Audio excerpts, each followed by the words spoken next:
Kawan-kawan, hari ni saya nak kongsi resepi gulai cair ikan debam. Simple sangat, tapi sedap sungguh. Mula-mula, kita kisar bahan. Kunyit hidup 1 inci, bawang holland seulas, 5 ulas bawang putih, lengkuas sikit, cili merah, cili kering dan asam gelugur. Kisar sampai halus. Lepas tu, kita terus tuang paste kisar tu ke dalam periuk, tak payah guna minyak pun. Masak atas api sederhana sampai naik bau wangi dan pecah minyak sikit.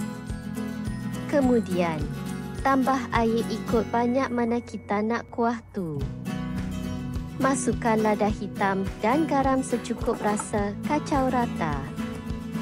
Bila kuah dah mula mendidih, masukkan ikan debam yang dah bersih.